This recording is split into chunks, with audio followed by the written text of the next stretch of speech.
They had some good moments in that third down period, but they won some of the situational, series as far as, red area 2 minute. We're able to get some stops. Have you been prioritizing ball security since last scrimmage at all? We every day. prioritize ball security every day. Yeah, but certainly we've done some work at it, since those moments, and wanted to do some more in practice work. Obviously, no one likes being out in the rain, but do you kind of enjoy having a day like this? You know that you can play in these elements and kind of get used to it. What do you mean no one likes being out in the rain, man? Of course you like being out. I mean, yeah, it was a good opportunity for us to get to work. We haven't got a ton of it this spring, so it's good for us to see. Certainly makes it harder. Defensively, you want to play rain games. It's harder to move the ball on offense, so it's good for us to see. We had to get that practice, but yeah, it was good for us. 11 practices, 2 scrimmages in now to spring. Have you seen separation at quarterback at all? But big from one. I've seen a lot of competition. I don't think it's declared one way or the other. No, certainly not. We want to continue to see that competition exist. Just a week away from the spring game. How do you feel about this team, and what do you want to see in this last week? I love coaching these guys every day. It's a fun group. They come to work. And certainly they know there's a lot of things that we can improve on, but it's a fun group to coach. We have some talent on our roster that I'm excited to see what they can do. I know they want everybody to be there the 23rd to see them in action. Have you settled on a format at all for the spring game? It'll be very similar to a game format.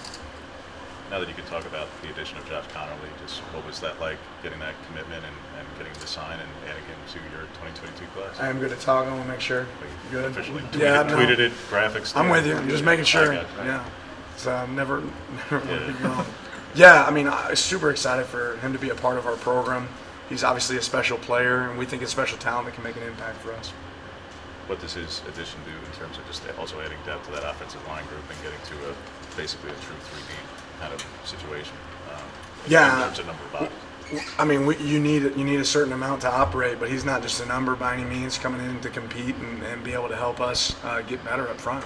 I'm curious what you've seen from someone like Justice Lowe. Obviously, didn't have the most football experience coming in, but he has all the intangibles, all the skill sets. What do you see from this spring? He's actually a guy I made a note on today because he's had some tough days early coming on, and I thought he made a stand, a big improvement today. Went and got some competitive balls, played physical at times.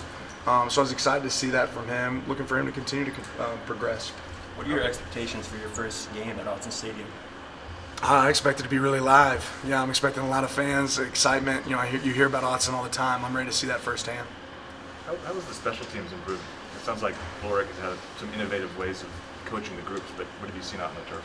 Ultimately, to me, you get what you demand, and we spend a lot of time on special teams. It's the first thing we do every single practice, every single day. We have a lot of meetings on special teams, but beyond meetings, break those down into individual meetings, which a lot of people I don't think do when it comes to special teams play.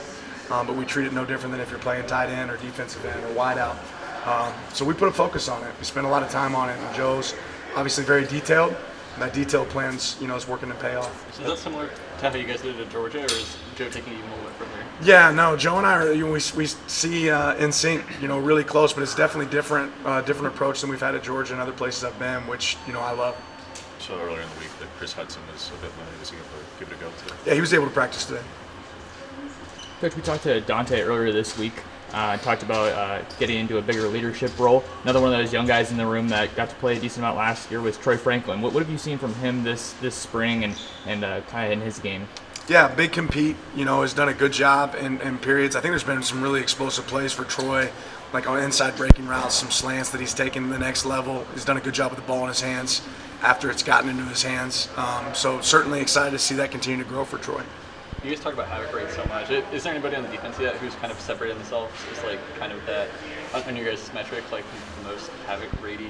I haven't looked at it from a sequence of every single practice, but there's been a lot of different guys at the top, of each day, whether it be shots on ball or ball disruptions, attacking the ball, TFLs, all those things.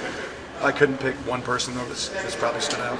How will you settle on the spring game teams? Are you going to do a draft? Is it going to be split up? We'll split the teams up. We'll talk about it this weekend. In terms of just the next 10 days ahead, not just for you guys obviously, but just with the portal aspect of things and the May 1 deadline, how do you guys go about preparing for that reality that there's going to be another influx here coming with spring games wrapping up this week, next week, just more it's just going to be part of the process. It's already part of the process, so it doesn't change a lot within a week. We monitor it and we keep track of it. I mean, it's going to be something that happens in college athletics and sports, so we're certainly ready for it. What do you do on the April 25th practice? I think typically at Oregon you've had a spring game that concludes spring. What's that? Yeah, we'll have some more situational work. Really talk through coach a lot of situations that day. It'll be a variety of things.